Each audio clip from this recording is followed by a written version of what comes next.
Hey y'all, I've had a few comments asking for updates on how some of the previous builds have held up over time. So today we're going to talk about three of the most popular builds on this channel: the shooting board, the Moxon Vise, and the Mini Workbench build. The good, the bad, and what I would change after having used each of them for a while. Let's start with the shooting board. The design was really easy to make, and it's just a few sheets of plywood stair-stepped together so that you have an area the plane slides on, a small gap area for the blade to run protruded from the sole of the plane but not hitting the actual shooting board, then the top surface that the workpiece actually sits on.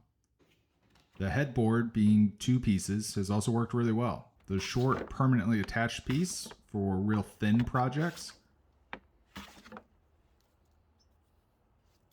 and then the larger attachment that snaps on for those bigger pieces.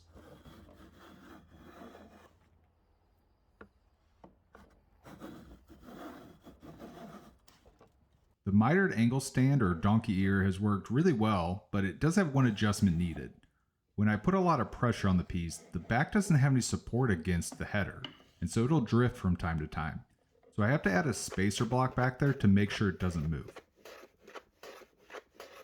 Besides that, there's only one major problem with this build, and that's that I built it left-handed.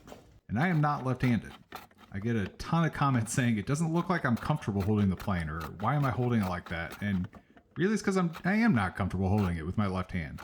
So at some point I'm going to have to rebuild this in a right hand configuration. The next is the Moxon Vise. I built this 2 years ago when I had an outdoor workbench and needed some way of holding things there that wasn't permanent. This was the perfect answer using normal store-bought hardware and some scrap lumber. This piece built most of the other projects on this channel before I upgraded to the Mini Workbench. The good thing here was making sure that the clamps, when attached, right, the plane would run across them without hitting either side. And it's been extremely helpful in small pieces and long thin work. And the hardware itself has held up great. I did have to replace one of the nuts due to the thread pattern getting messed up at some point, but other than that, there's been no issue using the store-bought nuts and bolts. It does have a few limitations though, as I try to work with larger boards and larger projects.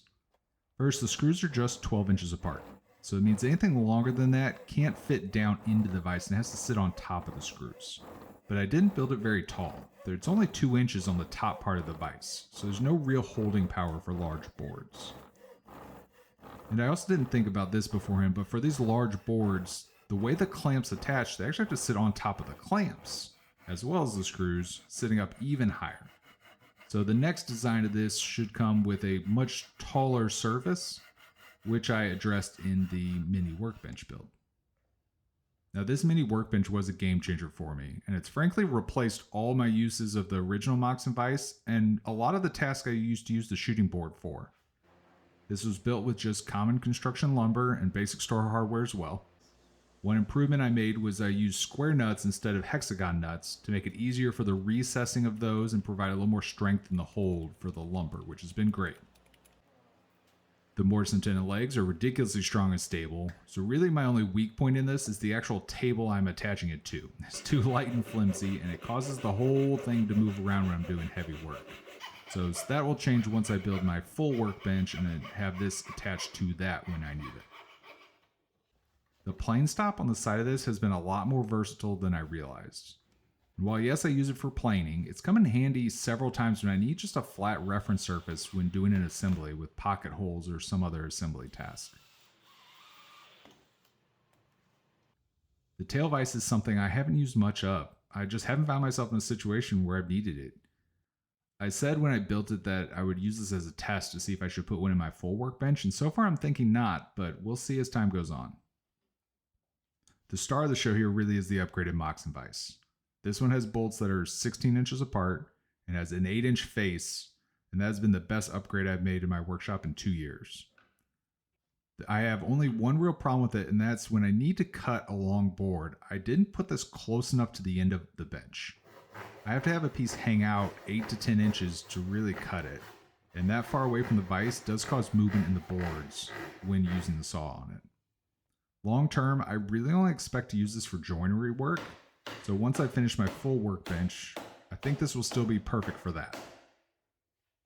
Overall, I still think all 3 projects are worthwhile for any hand tool worker to take on, and these designs are still the most efficient and effective I've seen, but I'm still a little biased. Let me know if you have any other projects you'd want me to follow up on. I'll see about putting up another video with those. Until then, thanks for watching, and I will see you on the next project. Thanks!